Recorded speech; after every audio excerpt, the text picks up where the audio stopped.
Bonjour, chronique littérature encore et science-fiction bizarroïde avec un livre que j'avais critiqué dans le Bifrost 97. La critique a été mise en ligne, donc maintenant je peux la mettre également ici.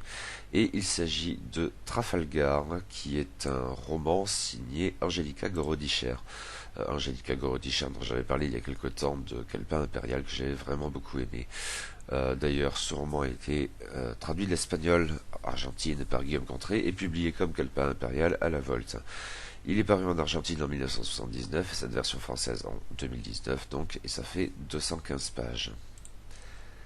Après l'excellent Calepin impérial en 2017, la Volte a l'heureuse idée de publier un second livre de l'Argentine, Angelica Gorodischer, autrice réputée dans son pays et ailleurs dans le monde, mais pour ainsi dire inconnue en France avant que l'éditeur ne s'y mette. Il s'agit cette fois de Trafalgar, sorte de fix-up centré sur le fantasque personnage nommé Trafalgar Medrano, voyageur de commerce de son état et forcément conteur de premier ordre par vocation. À chacune de ses escales à Rosario, Argentine, la ville de l'autrice, à la fin des années 70, en même temps qu'il fait la démonstration de sa consommation pathologique de café, il régale son auditoire, souvent Angelica Gorodischer elle-même, avec les récits totalement fous de ses explorations interstellaires. Car il en a vu du pays Trafalgar, quantité de planètes au nom à coucher dehors, entre lesquelles il navigue avec sa guimbarde, au petit bonheur la chance, et où il se débrouille toujours pour vendre sa camelote à des extraterrestres qui n'en ont probablement pas vraiment besoin, séduisant plus qu'à son tour les charmantes jeunes femmes qu'il y rencontre, forcément. Il sème aussi un peu la zone, avouons-le.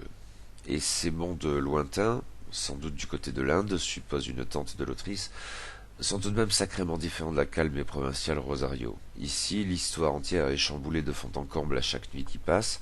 Là, la planète s'avère un double historique de la Terre où notre VRP peut faire l'article des rois catholiques qui n'ont pas encore dépêché Colomb de l'autre côté de l'océan.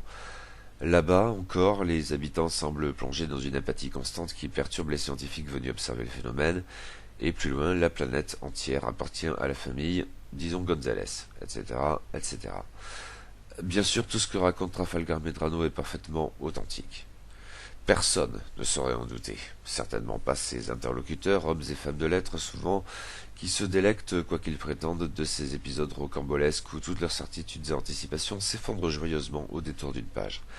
C'est qu'il en a des idées dans les contes de Trafalgar, des idées qui ne manquent pas d'un certain panache et qui évoquent passablement cette science-fiction très populaire du type de l'âge d'or ou aube de l'âge d'argent, et sans doute déjà bien surannée en 1979, mais cela fait partie du charme. De même que les savants artifices de narration de Trafalgar, comme Angelica Gorodischer, car nous avons ici une conteuse d'exception qui met en scène un conteur d'exception.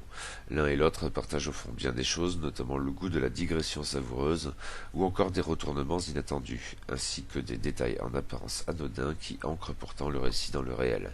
Car tout cela est authentique, hein? Parfaitement.